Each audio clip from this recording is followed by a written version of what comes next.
প্রদর্শিত হল মঞ্চনাটক রাজদ্রোহী। শিল্পকলা একাডেমির নাট্যশালার মূল মঞ্চে মঞ্চায়িত নাটকটি যেন সামাজিক আর রাজনৈতিক বাস্তবতার আখ্যান। নাটক দেখতে গিয়ে মঞ্চনাটকের কুশীলবদের জন্য রাষ্ট্রীয় পুরস্কারের দাবি জানান এটিএন বাংলা নির্বাহী পরিচালক বার্তা হাসান আহমেদ চৌধুরী কিরণ। চরিত্র বদল না করলে আমি এখান থেকে যাব না। বললাম তো সেটা এখন আর সম্ভব না, আমাকে বিরক্ত করো না। ভাবুন তো, মঞ্চে যা প্রদর্শিত হচ্ছে তার সবই যদি মিথ্যায় ভরা থাকে তাহলে কেমন হবে?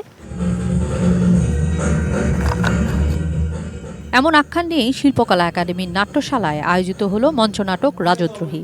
লেখকের সৃষ্টিতে মূল সুর যেখানে সত্য নয় মিথ্যা, তবে সে মিথ্যাটা কটাক্ষের।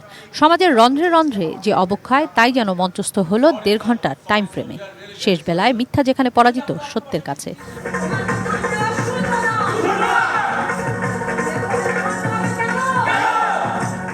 নাট্যদল এথিকের 10ম প্রযোজনায় এই নাটক রাজদ্রোহী। সত্য ফেরারি হয়ে যাচ্ছে, অথচ সত্য যদি ফেরারি থাকে তাহলে একটি রাষ্ট্র, একটি সমাজ কখনো দাঁড়াতে পারবে না। আমরা আমাদের এই ছোট্ট নাট্যদল থেকে এই মেসেজটাই দিতে চাই, মিথ্যে কখনো সত্য হয় না। সমাজের দর্পণ হিসেবে নাটক কাজ করে এবং এই সব সত্য মিথ্যার দ্বন্দ্ব তুলে ধরাই একটা নাটকের দল বা একজন লেখকের দায়িত্ব।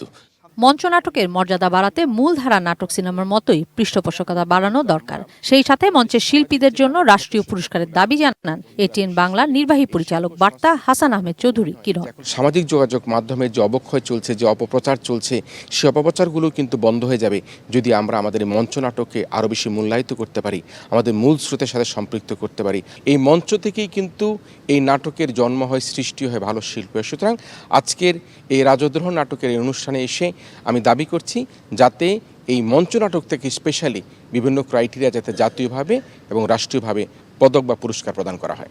কিশোর জাহান, এটিএন নিউজ, ঢাকা।